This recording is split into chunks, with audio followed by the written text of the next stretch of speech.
Right, last time when we were looking at, we had to look at several areas in risk management. We actually had to look at the processes that are taken in risk management. And this process, of course, we mentioned of several processes, and one of them we said is identification. So in identification, you identify the impact of the risk. You identify the likelihood of the risk, and at the same time, you identify the velocity of the risk. That's what is called risk identification. As a manager, you have to identify, you need to make this identification.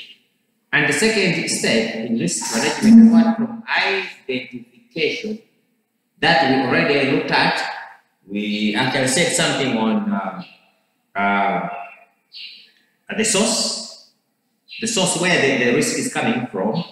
The source, in other words, the root cause of the risk itself, and then what actually happened to this risk. I mean, what actually made this risk occur, and from there is when we say talked about measurement. Where in measuring of the risk, you're looking at now the in-depth of the risk itself, and again the equipment exposure and even the cost analysis.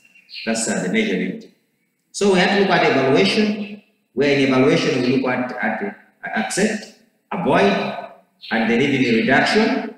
You evaluate that, and then thereafter you come to mitigation, you mitigate. So in mitigation, you try to look at the gap that you have identified, and at the same time, you look at the capabilities, improving capabilities, and again, monitoring. Lastly is what we actually talk about the monitoring itself. So that's what we actually said about that. And I still remember that we finished our discussions on the definition of the periods. And I actually defined periods are those data which are known as exposure to risk management that can cause harm, and even that can cause danger. Those are what are called periods. So the periods being exposure to risks that can cause even harm or danger. And we are looking at that these exposures, they can cause injuries, they can cause loss of lives, and they can even cause damages. We call them the periods. For example, there are the storms. You look at the earthquakes. You look at the terrorists. Those are the periods. You look at natural disasters. You look at volcanoes. You look at storms. You look at all sorts of what? Name it. All those are what we call the periods. So today we are looking at, we're still continuing. But we look at now something a little bit different. We are looking at first. We have to look at risk identification as one of the major elements in these risks. Whatever, if a risk has occurred, as a risk manager, you have to identify. Then another issue that we are looking today is want to see what are the approaches taken by you as a risk manager. If you know after you have identified and you have measured the risks, because that identification and measurement, that is what we actually saw last week. But now, after you have identified, after you have measured the risk, as you as a manager, as a risk manager, what are the approaches that you have to take in order to combat, in order to sort out this problem of risk management? What are the approaches? We'll be looking at this in terms of two approaches. We'll look at it in terms of two approaches. And our discussion is basically based on these two approaches. And these approaches are the approaches to risk management. Remember, we cannot talk of risk management without talking something about insurance. Because whatever we'll be talking about, when we talk about insurance or risk management, it is in line with insurance. And in the sense that in a risk, wherever there is a risk, you can only sort it out by insurance. Remember, we looked at approaches and again instruments. that one of the approach in risk management is you have to add the insurance itself. So we have to put this risk transfer, the way you transfer through insurance and other means. Hence, we are looking at the two approaches that as a risk manager you have to take after you have identified and after you have measured your risk. And these two approaches we are looking today, these are risk control and risk financing. These are the two approaches taken by risk managers after you have identified, after risk identification and risk management. There is risk identification on top, there is risk measurement down. Then after the two, then you have risk control and risk financing. And then we are looking at this risk control and risk financing as again two approaches that are taken by you as a risk manager, especially when you want to sort out these problems of risks. What do they mean? We'll start with the risk control. Risk control and risk financing.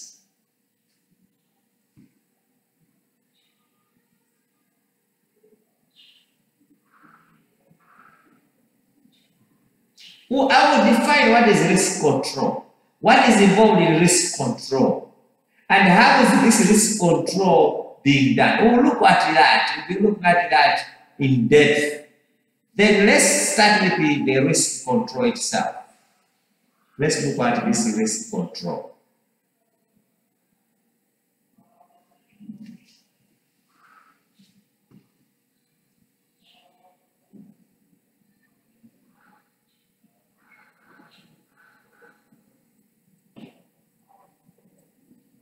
Risk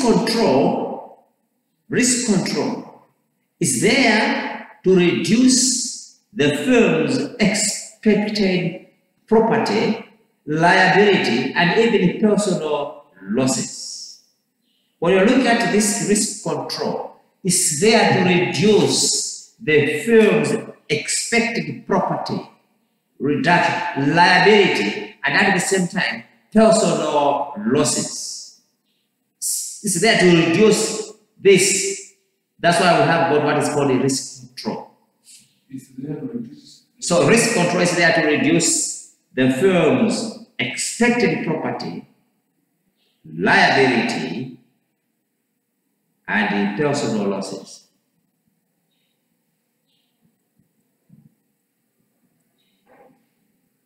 Let me explain a little there. When I look at risk control, you remember we have this this theory, which or the phenomena with that states that prevention is better than cure. So where you have got this risk control, you are there to reduce your firm's or your business expected property. You are trying to sort out so that your property are not affected. That's why we call that reducing the firm's expected property. Liability, not only liability, sometimes personal losses, reduction of those personal losses. That's why we call risk control. A good example on risk control. If you are told, don't you need to fasten your belts when you are driving, that's a risk control. It's a risk control. You are there to reduce the expected property. You are there to reduce the liability, and you are there to reduce personal losses. Because if you cannot tighten up your belt while you are driving, you may end up that one, you will die on the spot. Secondly, your car can get damaged worse, or something can happen more than that. You are told to protect your houses with the electric fences, or with whichever electric fences, or sometimes we have these other protectors. If you are told to do that, what you are trying to do there is you are trying to reduce your firm's expected property. You are trying to reduce losses. You are trying to make sure that your house is well secured, is safe. That's what is called risk control. Therefore, in risk control, we are saying that the aim behind is to reduce the firm's expected property, liability, and at the same time, personal losses. Number two, the second reason why we have to use this risk control, the second reason is to make the annual losses experience more predictable. To make the annual losses experience more predictable. To make the annual losses experience more predictable. That's why there is risk control.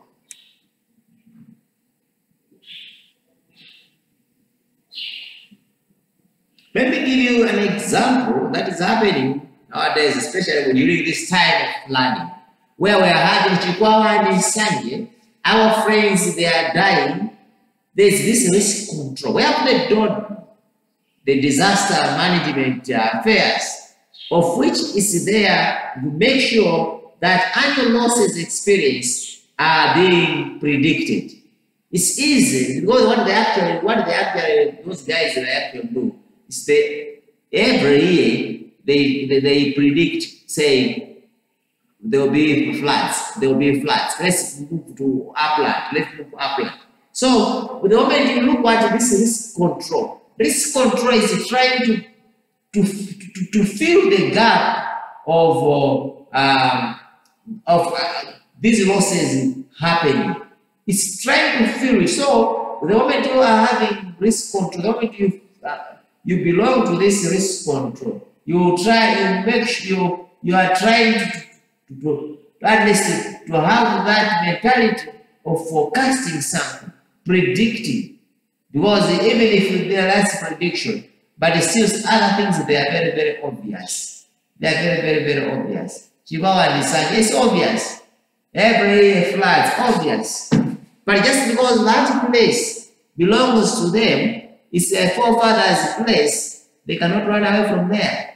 But they have to, regardless of what they have to, because if something happens there, we actually saw that the family can be affected, the society can be affected, the state can be affected, whosoever individual can be affected. You know, these people, they can be affected if something happens with their lives in down lower share. Now, having looked at this risk control, their importance, what are the risk control measures? Let's answer this question. What are the risk control measures? We have seen the risk itself. Now, what are the risk control measures that we know? We'll talk about 5 of them. We'll look at 5 of these risk control measures. One of the risk control measures is what is called avoidance. It's an avoidance. We'll look at avoidance in details. The second control measure, apart from avoidance, is loss control. Loss control. LOSS control. The third one, separation. Separation. The fourth is combination.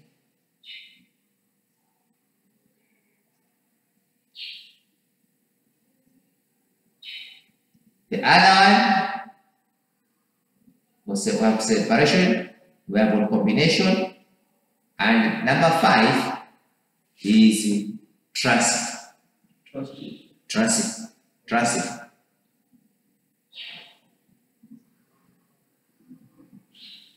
So we have avoidance, loss control, separation, combination, and transit. These are the major 5 risk control measures that you have to avoid.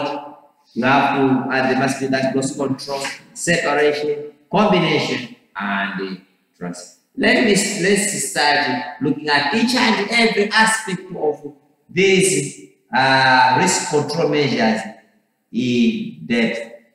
Let's look at each of these in depth. We'll start with avoidance. That's what we are starting with.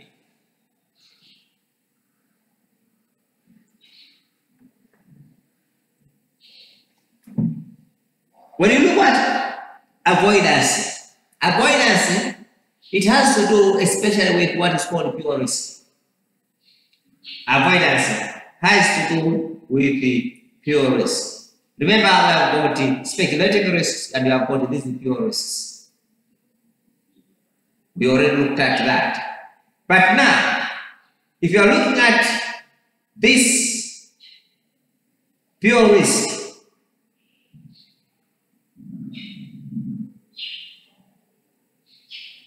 in pure risk, we are looking at that sometimes you avoid the property, you avoid the person, or you avoid the activity. In other words, avoidance has to do with the property, has to do with person, and even activity, well, with which the exposures is associated, can be associated by either refusing to assume it, or you can just abandon the exposure. There are these two. Sometimes you refuse to do it, or you can abandon it completely. That is avoidance.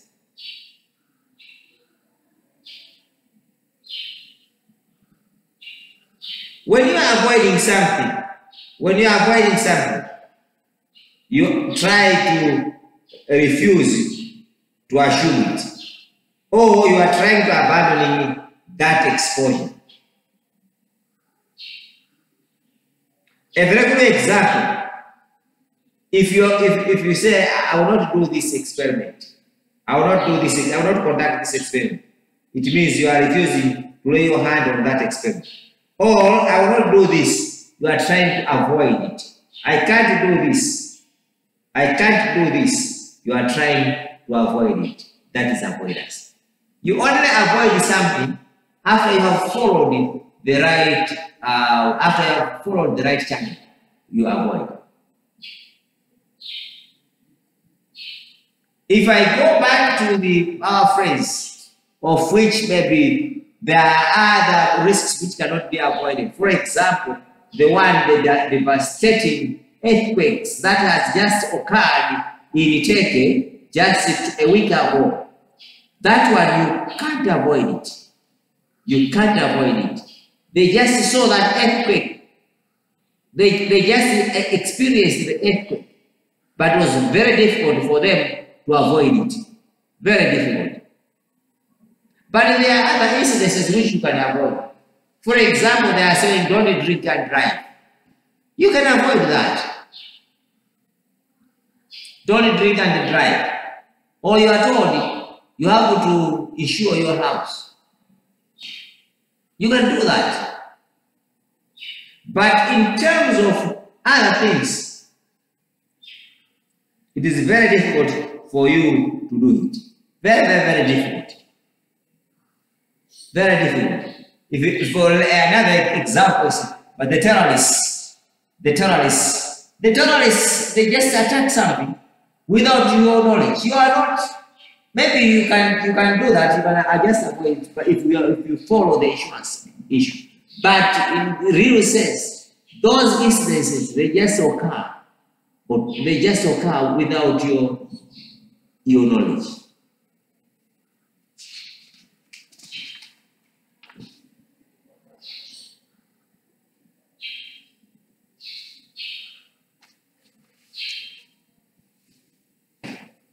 You can control something by either refusing doing it.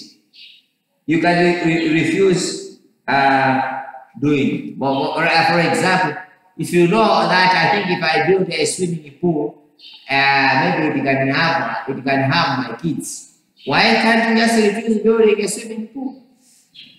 When you are doing that, you are controlling. You control something before it happens.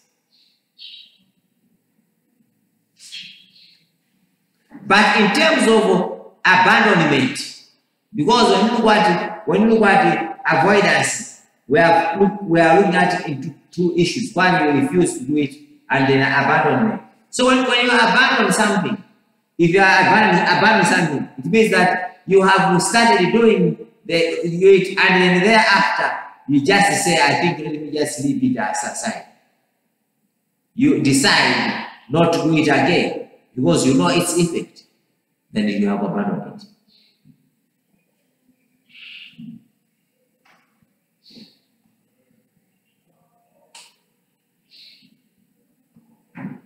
The second area, apart from the loss control that we have seen, the avoidance, is the loss control.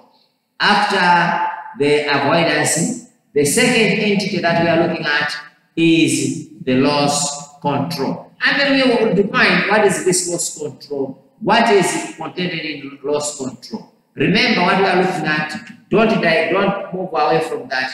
We are looking at the two approaches taken by you as a risk manager after identification and measurement. We have looked at risk control, and the second one, loss control. We are looking still on risk control. So in the risk control, first we have seen avoidance, and then the second one is the loss control. Now let's look at this loss control.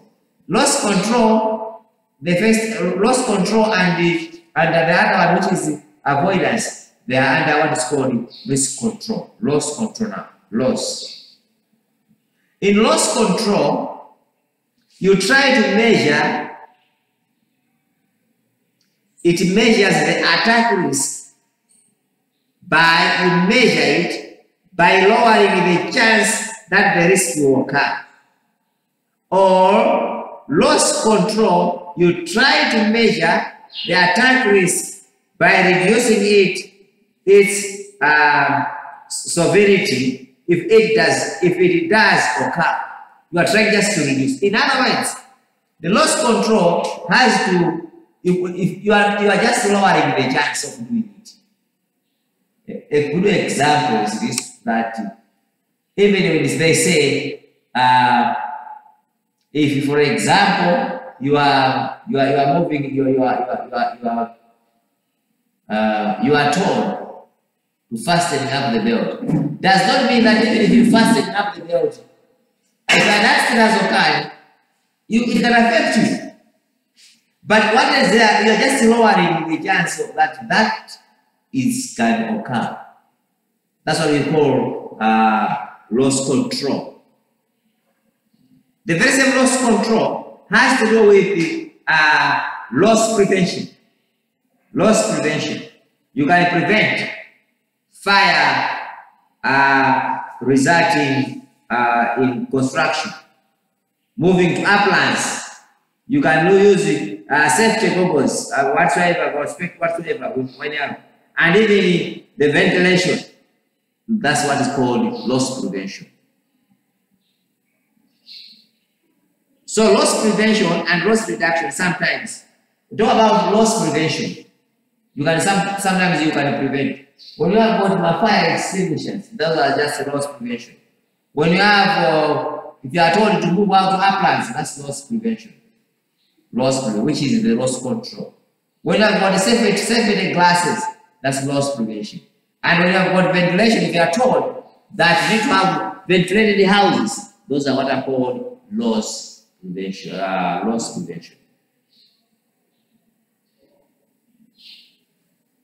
So loss control, it has to do with loss prevention. It has to do with loss reduction. In terms of loss reduction, you look at an automatic sprinklers, that's a reduction. Physical examination and physical examination. Controlling of speed limits by car, those are loss reduction.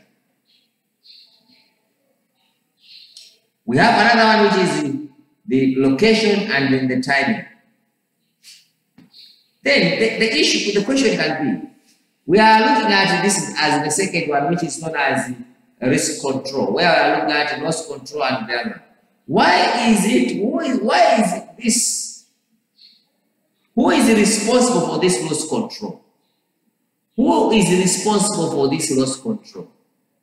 The person that is responsible for the loss control, one is the government. Government is there to make this loss control. Loss control is there for the government to do it. Government, loss control. Government has to make sure that this can happen. It needs to have funds before the actual risk happens. It needs to have funds. It needs to set aside the funds. Those who are again responsible for loss control, apart from the government, can be private organizations. Private organizations, especially those that are specialized in loss prevention. And again, individual field, individual businesses, you have got that right to, you have that responsibility for the loss control. Individual field. So we have seen avoidance, we have seen loss control, and then let's come to separation. Remember, I've talked about risk control as avoidance, loss control, separation. Now let's look at what is this separation. And then we'll look at the separation itself and the significance of separation. What is this separation? If you look at the separation, you are just separating separation of your film from the exposure. You are just separating it. You separate it instead of putting them together. A very good example. You can have two businesses.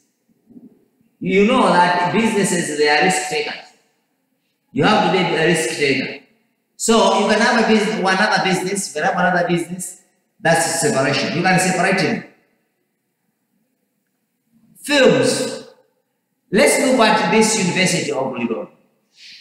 The University of Lilongwe is being separated from the nursery school. It has the secondary school. It has the primary school. There's this separation. The fact that there is this separation, they are trying to make out problems about risks. So separation of films exposures is one way of putting at least the reduction of risks. Apart from separation, there is another one, which is combination. In combination is where now we are looking at this word which is called pooling. Pooling. Combination or pooling. Where there is combination, you try to bring them together now. It is quite different from separation, because separation, you are putting everything on its own. But this one is now combination. You are trying to make everything together so that your predictable is at least is there to have more chances of meeting the exposures, especially you're looking at units, because you're looking at, you are combining all the units together. The difference between the separation and the combination. When you are separating something, you are spreading them. You are making a specific number of exposure units. It means you are separating. You separate this, you separate this, you put this, you are putting them different units. But where there is combination, you are trying to increase the number of exposure units now. So you try to take this, you are trying to bring them together. You are trying to increase the number of the exposures.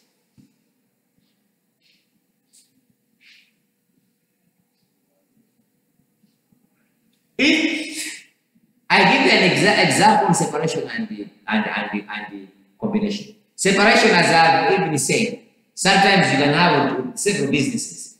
Business here of saloon, business of baking mandas. You can have several of them. You can separate them. You can see which one is not making profit, which one is bringing money to you. Or you can have another one in combination now. You can combine them together. You can be doing them together. That's what it's called combination.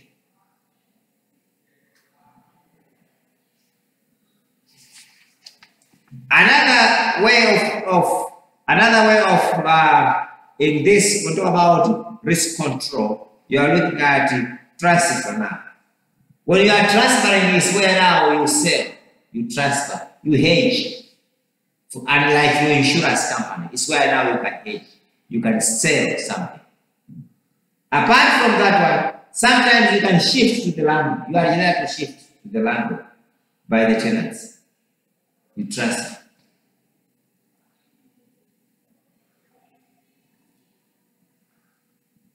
Well, the only a good example where you can transfer.